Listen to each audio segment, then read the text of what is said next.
Easy Weekend. Project. 67e. Édition. Bonjour, et bienvenue à cette 67e édition de Easy Weekend Project. Aujourd'hui, nous allons apprendre, étape par étape, comment réaliser un testeur de continuité à 2 LED, quelles composantes seront utilisées, leur rôle, le pourquoi et le comment ça fonctionne. Aujourd'hui, nous allons réaliser un testeur de continuité d'un circuit électrique à 2 LED. Une LED rouge indiquera qu'il n'y a pas de continuité. Une LED verte indiquera qu'il y a continuité. Ce testeur de continuité, facile à réaliser, utilise 3 transistors bipolaires tout usage de type NPN, quelques résistances, 2 LED, une source d'alimentation de 4,5 volts, un interrupteur à bouton poussoir, ou si on préfère, un simple interrupteur unipolaire, marche-arrêt, et 2 probes. Sans plus attendre, débutons ce projet. Commençons par les probes. Ces probes, munies de pointes métalliques, permettront un contact fiable et faciliteront la tâche, là où l'accès est plus difficile. Ces probes seront raccordées à nos 2 points de test, ici nommés TP1 et TP2. À partir du point de test TP1, je vais relier mes 2 premières résistances, nommées R1 et R2. Ce sont des résistances de 22 kΩ, un quart de watt. Je vais maintenant relier le point de test TP2 à l'une des bornes de mon interrupteur. Ici on présente un bouton poussoir, mais n'importe quel interrupteur peut faire l'affaire.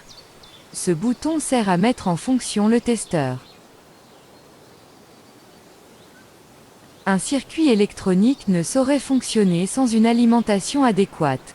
Ici nous utiliserons 3 piles de 1,5 volts, de type 3A. Reliées en série dans un support à 3 piles approprié, cette batterie nous fournira une tension de 4,5 volts.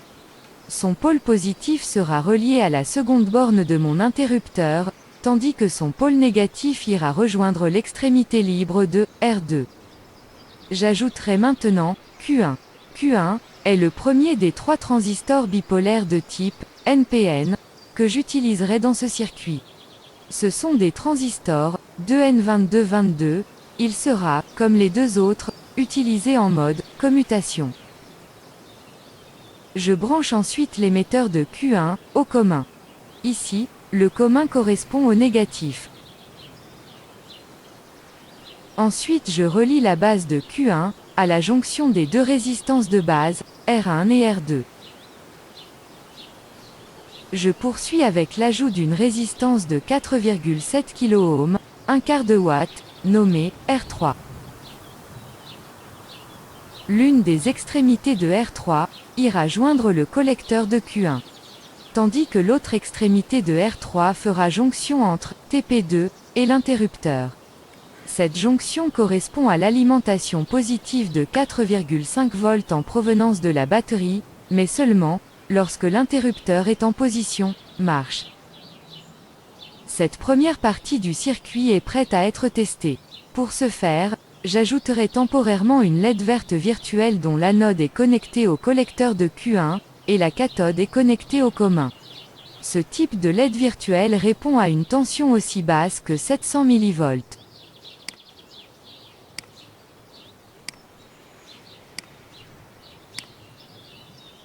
Comme on peut le voir ici, les probes ne se touchent pas. Il n'y a donc pas de continuité. Par contre on aperçoit la LED verte allumée.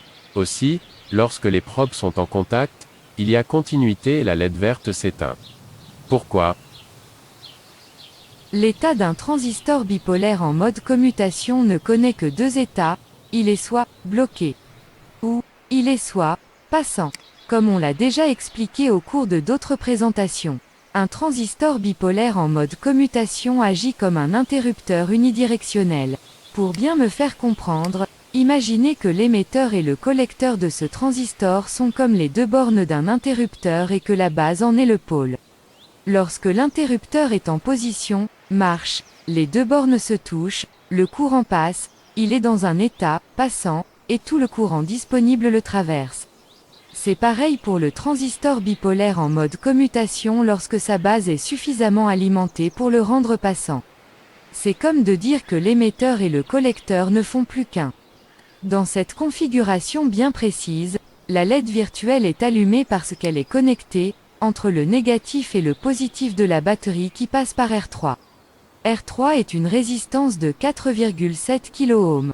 Cette résistance réduit la tension de 4,5 volts à plus ou moins 730 mV. Juste assez pour alimenter une base de transistor et le faire passer en mode passant. Ce qui sera le cas pour la base de Q2 qu'on verra un peu plus tard. En attendant, si cette LED virtuelle s'allume, ça montre que Q1 est présentement en mode bloqué car sa base n'est pas alimentée. Ainsi, il n'offre pas de résistance au passage du courant. Pour que la base de Q1 soit alimentée, les deux probes doivent être en contact. Lorsque les deux probes sont en contact, le courant provenant de TP2 est dirigé vers TP1, passe par la résistance de base, R1, qui alimente à son tour la base de Q1. Cela le rend passant. Dès que Q1 est passant, il court-circuite la résistance R3. Le courant provenant de R3 se voit donc dirigé directement vers le négatif par la jonction collecteur-émetteur de Q1. Ainsi il ne reste plus suffisamment de courant pour alimenter la LED virtuelle et celle-ci s'éteint.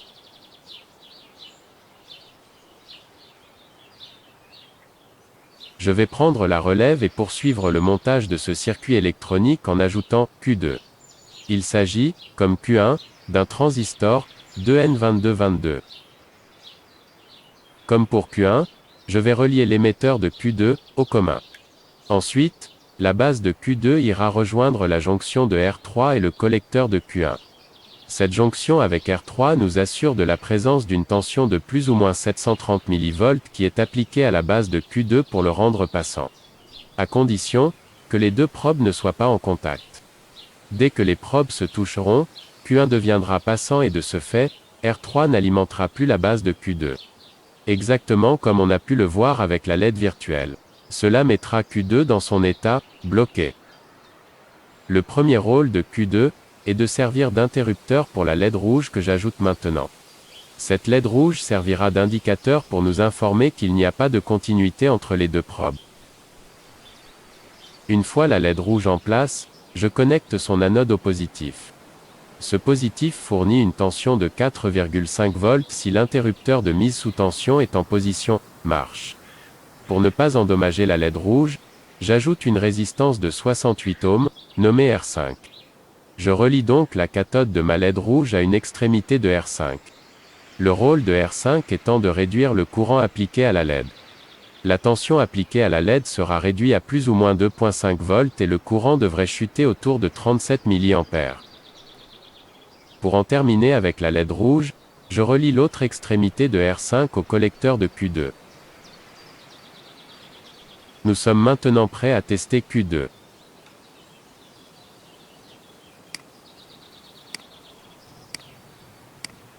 Lorsque les deux probes ne se touchent pas, il n'y a pas de continuité. Dans ce cas, Q1 est dans son état bloqué. De ce fait, il n'interrompt pas le courant provenant de R3, il est libre d'aller vers la base de Q2. Puisque la base de Q2 est convenablement alimentée d'une tension environnant les 730 mV, cela met Q2 dans un état passant. Du moment où Q2 est passant, le courant venant de la LED rouge, en passant par R5, trouve son point d'arrivée vers le commun car il passe par le collecteur de Q2 et rejoint le commun par son émetteur. Ainsi, le circuit est fermé. La LED rouge s'illumine et nous indique qu'il n'y a pas de continuité au niveau des probes. Dès que les deux probes se touchent, il y a continuité, dans ce cas, Q1 est dans son état passant. De ce fait, il interrompt le courant provenant de R3, qui n'est plus libre d'aller vers la base de Q2. Puisque la base de Q2 n'est plus convenablement alimentée, cela met Q2 dans un état bloqué. Du moment où Q2 est bloqué, le courant venant de la LED rouge, en passant par R5, ne trouve pas son point d'arrivée vers le commun car il ne passe plus par le collecteur de Q2 pour rejoindre le commun par son émetteur. Ainsi, le circuit est ouvert. La LED rouge s'éteint tout simplement. C'est à mon tour de prendre la relève. Pour terminer ce montage, j'ajouterai une LED verte. Le rôle de cette LED est de nous indiquer lorsqu'il y a continuité au niveau des probes. Une fois la LED verte en place, Comme pour la LED rouge, je relie son anode au positif. La LED verte a aussi besoin d'une résistance qui réduira son courant pour la protéger.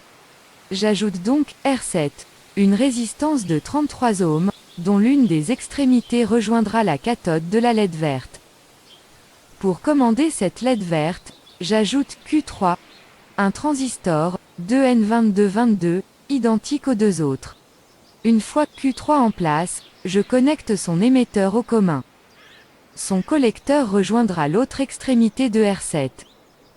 Comme le rôle de Q2 est de commander la LED rouge lorsque les probes ne détectent pas de continuité, le rôle de Q3, quant à lui, est de commander la LED verte lorsque les probes détectent une continuité. Cela implique que Q3 doit être passant dès que Q2 est bloqué, et vice-versa. Pour que ce soit possible, la base de Q3 doit être alimentée lorsque la base de Q2 ne l'est plus.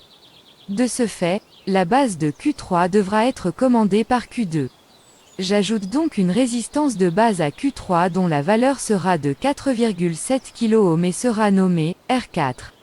Une extrémité de R4 rejoindra la base de Q3, tandis que l'autre extrémité de R4 sera reliée à la jonction du collecteur de Q2 et R5. Il manque une toute dernière composante pour compléter ce circuit. Dans la configuration actuelle, Q2 contrôle la base de Q3, en même temps qu'il commande la LED rouge, mais la base de Q3 doit être alimentée pour pouvoir quitter l'état bloqué et devenir passant. Pour y arriver, j'ajoute R6. C'est une résistance de 1 kΩ. Son rôle est d'alimenter la base de Q3. Pour ce faire, une des extrémités de R6 sera connectée au positif. Son autre extrémité rejoindra la jonction entre R4, le collecteur de Q3, et R5. Ce montage est complet, il ne reste qu'à vérifier son bon fonctionnement.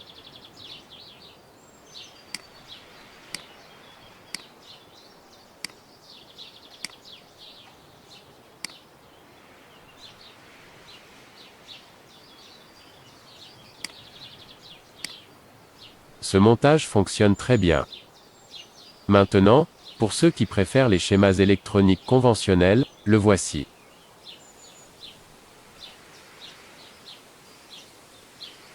Pour ceux qui le souhaitent, vous pouvez mettre sur pause et faire une capture d'écran pour imprimer ce schéma.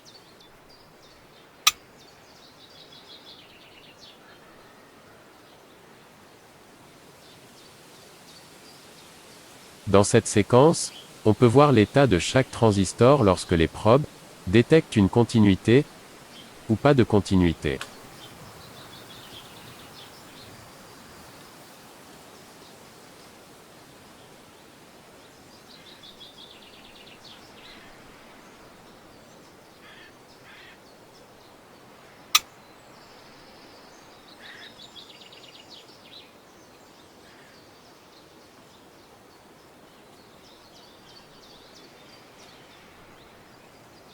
Comme on a pu le deviner, le but de cette présentation n'était pas uniquement de vous montrer comment réaliser un bon testeur de continuité à peu de frais, mais surtout d'en expliquer le pourquoi de chacune de ces composantes, et le comment elles interréagissent entre elles.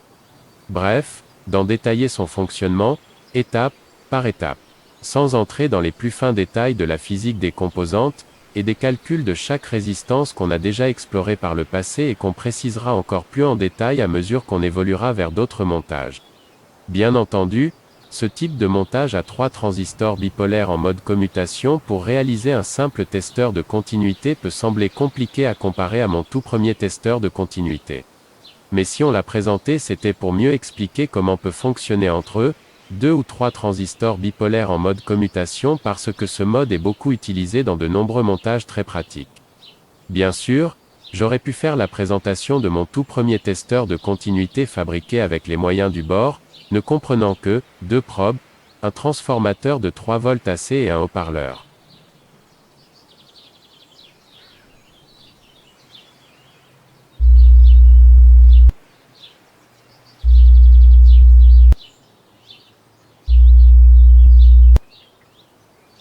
Comme vous l'avez certainement entendu, Ce testeur des plus rudimentaires émet un son lorsque les probes détectent une continuité. Le son qu'on entend est le son que produit un haut-parleur lorsqu'il est soumis à la tension alternative provenant du transformateur. Il reproduit auditivement une onde sinusoïdale d'une fréquence de 50 ou 60 Hz selon le continent. Ici, en Amérique, on parlera de 60 Hz.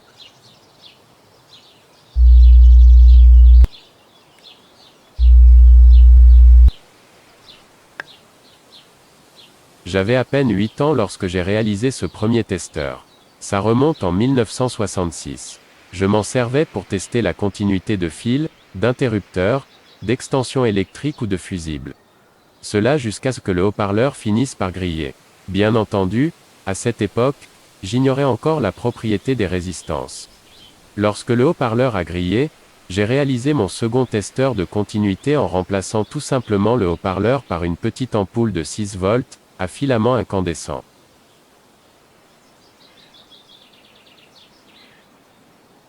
Désormais, plutôt que d'entendre un son lorsque les probes détectaient une continuité, c'est l'ampoule qui s'illuminait, ou restait éteinte dans l'absence de continuité.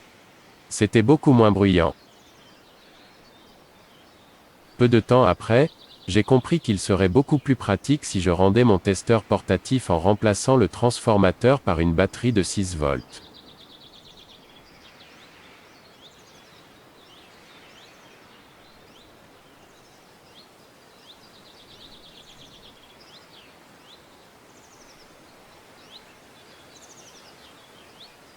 Ce modèle de testeur de continuité réalisé aujourd'hui présente de nombreux avantages comparativement à mes tout premiers testeurs. Sa sensibilité est telle qu'on peut tester la continuité d'une résistance allant jusqu'à 100 kΩ. Il permet aussi de vérifier si une diode est court-circuitée ou bien ouverte. Il peut tester la continuité du filament d'une ampoule, de tout élément dont la résistance est inférieure à 100 kΩ. En plus de pouvoir tester des câbles, des fusibles, des interrupteurs, on peut savoir si une diode est fonctionnelle en appliquant les probes de chaque côté d'une diode, dans un sens, puis, dans l'autre. Si dans un sens, la LED rouge reste allumée, ça veut au moins dire que la diode n'est pas court-circuitée. On inverse ensuite le sens des probes, et, si la LED verte s'allume, cela indique qu'elle fonctionne. Dans le cas où la LED verte resterait allumée, peu importe le sens des probes, cela indique que la diode est court-circuitée. Parfois, il arrive qu'une ampoule soit translucide. Cela nous empêche de voir si son filament est rompu. On peut la tester en branchant les probes sur chacune de ces électrodes et ainsi savoir s'il y a continuité ou pas. Si la LED verte s'allume, cela indique que l'ampoule est en bon état. Si la LED rouge reste allumée, cela indique que le filament est rompu et que cette ampoule est à remplacer. Comme je le disais un peu plus tôt, la sensibilité de ce testeur couvre une plage se situant entre -0 ohm à 100 kΩ. Ce qui est très pratique pour tester rapidement si une résistance, ou un élément ayant une résistance de moins de 100 kΩ, est rompu ou pas. On remarquera que dans le cas d'une résistance se situant entre 90 kΩ et 100 kΩ, les deux LED s'illuminent en même temps. La raison en est que, la continuité entre les deux points de test, est insuffisante pour alimenter suffisamment la base des transistors. Dans cette condition, nos transistors ont quitté le mode commutation. Voilà, je crois bien qu'on a fait le tour en détail de ce montage.